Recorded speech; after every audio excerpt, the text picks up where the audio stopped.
Shalom Bapak Ibu. Sebelum kita masuk dalam renungan firman Tuhan, mari siapkan hati kita sembah Tuhan terlebih dahulu. Hidupku menggenapi firman-Mu, tanda mukjizat sertai tiap langkahku. Kau bersamaku di dalamku, jadi bukti kebesaran-Mu. Hidupku menggenapi firman-Mu, tanda mukjizat sertai tiap langkahku. Kau bersamaku di dalamku, jadi bukti kebesaran-Mu. Jadi bukti kebesaran-Mu. Jadi bukti kebesaran-Mu. Shalom, bertemu kembali dalam program Minutes of Change, menuju perubahan menjadi pribadi yang berkenan kepada Bapa dan layak menjadi mempelai Kristus di akhir zaman. Nah, Bapak Ibu, dimanapun kau berada pada hari ini, izinkan saya sharing firman Tuhan. Hari ini saya akan bawakan perenungan tentang orang yang cinta dengan dunia dan meninggalkan Tuhan. Nah, Bapak Ibu, ternyata orang yang cinta dunia itu bukan berarti orang yang suka ke diskotik saja, bukan berarti orang yang tidak pernah ke gereja saja, berarti mencintai dunia. Dari ayat-ayat yang berikut ini kita akan melihat bahwa orang yang sudah pelayanan pun bisa meninggalkan Tuhan dan mencintai dunia. Dalam 2 Timotius 4 ayat ke-6 berkata begini, mengenai diriku, darahku sudah mulai dicurahkan sebagai persembahan dan saat kematianku sudah dekat, kata Paulus. Aku telah mengakhiri pertandingan yang baik, aku telah mencapai garis akhir dan aku telah memelihara iman. Sekarang telah tersedia bagiku mahkota kebenaran yang akan dikaruniakan kepadaku oleh Tuhan, Hakim yang adil pada harinya, tapi bukan hanya kepadaku, melainkan juga kepada semua orang yang merindukan kedatangannya. Berusahalah supaya segera datang kepadaku, karena Demas telah mencintai dunia dan meninggalkan aku. Ia, Demas, telah berangkat ke Tesalonika, Kreskes telah pergi ke Galatia, dan Titus ke Dalmatia. Hanya Lukas yang tinggal dengan aku. Jemputlah Markus dan bawalah ia kemari, karena pelayanannya penting bagiku. Nah, Bapak Ibu, dari kisah di atas, dari cuplikan firman yang barusan, ternyata Paulus berkata bahwa ada teman dekatnya yang selama ini pelayanan sama dia, yang selama ini menghadapi tantangan bersama-sama, susah senang sama-sama, membangun jemaat sama-sama. Tapi ternyata setelah Paulus sudah merasa ajalnya sudah dekat, dia baru teringat dan dia minta ditemani sama Markus. Kenapa? Karena Demas telah meninggalkan dia. Demas meninggalkan pelayanannya. Demas memilih mencintai dunia daripada membesarkan nama Tuhan dalam pelayanannya. Nah, Bapak Ibu, kita lihat di sini.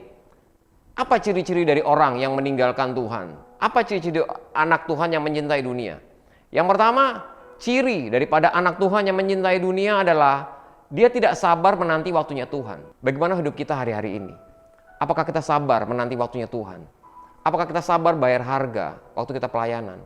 Apakah kita sabar menghadapi semua yang ada di depan kita, menghadapi pasangan, menghadapi pimpinan, menghadapi segala kondisi sekitar kita? Setiap kesabaran Bapak Ibu akan menuai hasil yang indah. Tidak ada sabar yang sia-sia. Dalam kitab Amsal dikatakan, orang yang sabar melebihi seorang pahlawan, orang yang menguasai dirinya melebihi seorang merebut kota. Orang yang sabar itu hanya punya satu kemungkinan, dia menang, dia hidup dan akan mencapai mahkotanya, akan mendapatkan upahnya tepat di waktunya. Kalau pahlawan mungkin ada dua akibatnya, dia hidup atau mati waktu dia bertempur. Tapi orang yang sabar, dia tidak akan mati, dia akan tetap hidup dan dia akan mendapatkan mahkota, mendapatkan upahnya tepat di waktunya. Dan dikatakan bahwa orang sabar menguasai dirinya melebihi orang merebut kota. Kita tahu Bapak Ibu, kalau dalam perebutan sebuah area pasti ada korban jatuh.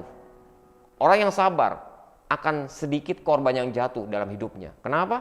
Karena seringkali orang nggak sabar, kerja nggak sabar, bergerak nggak sabar. Akhirnya waktu dia bekerja habis-habisan, dia plan habis-habisan, ternyata harganya adalah dia sakit-sakitan. Harganya keluarganya ditinggalkan. Harganya karirnya akhirnya tidak bagus. Tapi orang yang sabar, karirnya, pelayanannya, keluarganya pasti akan diberkati Tuhan tepat pada waktunya.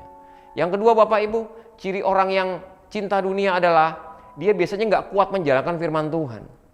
Injil Yohanes 14 ayat 21 berkata begini, barang siapa memegang perintahku dan melakukannya, dialah yang mengasihi aku.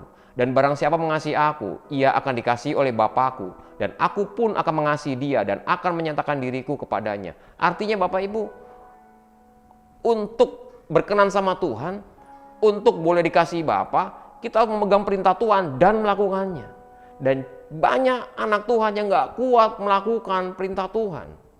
Perintah Tuhan yang mana? Simpel saja, baca firman Tuhan, mengampuni orang yang gak bersalah, tidak melakukan hal-hal yang Tuhan tidak suka. Banyak orang gak betah, capek aja jadi orang Kristen, melakukannya nggak aku suka terus. Aku kalian mau kan apa dong, aku suka dong. Akhirnya dia keluar dari track yang Tuhan mau dalam hidupnya. Dia gak kuat jalan firman Tuhan. Yang ketiga, ciri daripada orang yang gak sabar, biasanya dia gak tahan menghadapi ujian dan cobaan. Roma 12 ayat 2 berkata, janganlah kamu menjadi serupa dengan dunia ini, tetapi berubahlah oleh pembaruan budimu, sehingga kamu dapat membedakan mana kehendak Allah dan apa yang baik, berkenan kepada Allah dan yang sempurna. Target Bapak Ibu dari kematian Tuhan Yesus buat kita bukan hanya kita berubah, tetapi kita berbalik arah atau bertobat sepenuhnya. Dan banyak orang gak kuat dalam pertobatannya. Dia gak kuat dalam pembalikan arah kehidupannya. Dan dia kembali lagi ke manusia lamanya. Karena dia gak sabar menghadapi cobaan dan tekanan yang Tuhan izinkan terjadi dalam hidupnya. Makanya dia berkata, udah deh balik lagi deh ke hidup yang lama. Nah Bapak Ibu, dari sini saya percaya bahwa kehidupan kita akan mengalami perubahan dan pertobatan yang tepat di waktu Tuhan. 1 Yohanes 2 ayat 15 berkata, janganlah kamu mengasihi dunia dan apa yang ada dalamnya. Jikalau orang mengasihi dunia, maka kasih akan Bapa tidak ada dalam orang itu. Sebab semua yang ada dalam dunia, yaitu keinginan daging dan keinginan mata, serta keangkuhan hidup, bukanlah berasal dari Bapa, melainkan dari dunia. Dan dunia ini sedang lenyap dengan segala keinginannya. Tetapi orang yang melakukan kehendak Allah akan tetap hidup selama-lamanya. Tuhan Yesus memberkati, tetap kuat, cintai Tuhan, maka kasih Tuhan akan terus ada dalam hidup kita. Shalom, Tuhan berkati.